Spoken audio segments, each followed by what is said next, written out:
माझ्या मित्रांनो, माझ्या सर्व बांधवांनो, या ठिकाणी असणाऱ्या सर्व मोठ्या प्रमाणात आलेल्या माता भगिनी, तिथे जवळपास 25वा दिवस असणारा उपोषण, जे आमच्या ताईनं सांगितलं की 25 दिवस उपोषणाला बसणं काय असते, या ठिकाणी असणारे सर्व जे उपोषणकर्ते विद्यार्थी, त्यांच्यासाठी आपण जोरदार टाळ्या वाजवल्या पाहिजे. तसेच येथे उपस्थित आदरणीय माजी मंत्री शिवाजीराव मोघे साहेब, मोघे साहेबांचं कार्य आपण कल्पनाही करू शकत नाही. आज आपल्याला ज्या पद्धतीने इकडे आपल्याला जे आरक्षण मिळालेलं आहे, पहिल्यांदा फक्त काही भागापुरतं आरक्षण होतं आणि आपल्या पट्ट्यामध्ये आपल्याला आरक्षण मिळत नव्हतं. तर आदरणीय मोघे साहेबांनी त्या काळी भारताच्या पंतप्रधान इंदिरा गांधी यांना भेटून आपल्या सर्व जणांना या ठिकाणी आदिवासींचं आरक्षण मिळवून दिलं. ते आदरणीय शिवाजीराव मोघे साहेब आहेत, लक्षात घ्या. आपण कल्पनाही करू शकत नाही, पिढ्यानं पिढ्याचं काम या माणसाने आपल्यासाठी केलेलं आहे आणि आपलं दैवत या ठिकाणी मोघे साहेब आहेत, हे आपण या ठिकाणी लक्षात घेतलं पाहिजे. उपस्थित आदरणीय माजी आमदार डॉक्टर टारपे साहेब उपस्थित, मंचावर वेळेचा कमी असल्यामुळे सर्वांचं नाव घेणार नाही, पण सर्व उपस्थित मान्यवर जे बुलढाणा असेल, पुसद, यवतमाळ, जिंतूर, परभणी, हदगाव, भोकर आणि अकोला, किनवट, उमरखेड या सगळ्या परिसरातून मोठ्या संख्येने आलेले माझ्या सर्व बांधवांनो, आताच आमच्या मित्राने सांगितलं की हे जर आमच्या मागण्या मान्य नाही झाल्या तर आम्ही या सरकारला धडा शिकवू. आपण काय धडा शिकवणार आहे? आपण आपले अर्धे माणसं आजही घरातच बसलेले आहेत.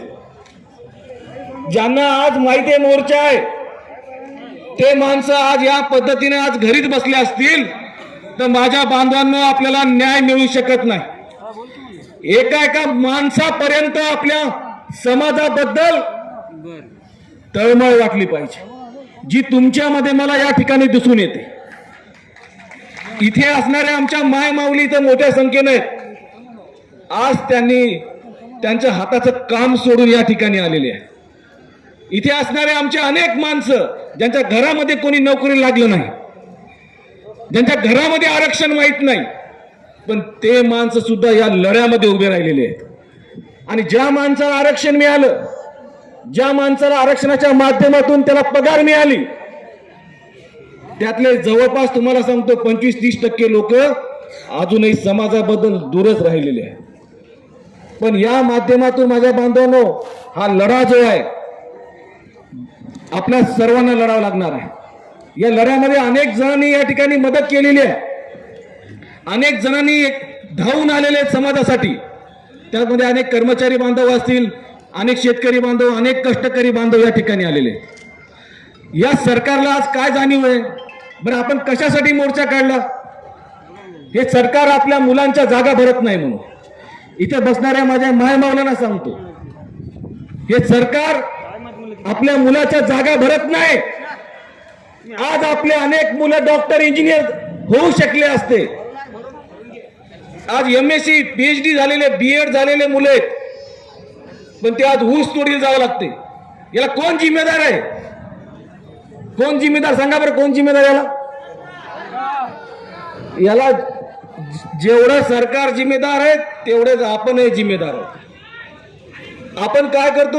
हे खाली मुंडकं करून आपलीच बेजारी झाले सगळ्या. आपण कोणाचंच मुंडकं खाली होत नाही, आपलंच खाली करून टाकतो. कारण आपल्याला कळत नाही काय व्हायले म्हणून. आपल्या मुलांवर किती अन्याय व्हायला लागला याची जाणीव आपल्याला नाही आहे. शिकलेले मुलं या ठिकाणी ऊसतोडीला चाललेत, वीटभट्टीच्या कामाला चाललेत, तरी राज्य सरकार आदिवासींच्या जागा भरत नाही. आणि तुम्ही या माणसांना आपल्या गावामध्ये फिरू देता. अरे या माणसांना तुम्ही गावाच्या बाहेर काढलं पाहिजे, लक्षात घ्या. यांचा मंत्री आपल्या गावात येतच कसा? जे माणसं आमच्या मुलांच्या जागा भरत नाही, आमच्या मुलांना या ठिकाणी वीटभट्टीला पाठवलं जाते. लक्षात घ्या, तुम्हीच फक्त त्यांना जागेवर आणू शकता. तुम्हीच फक्त त्यांना या सत्य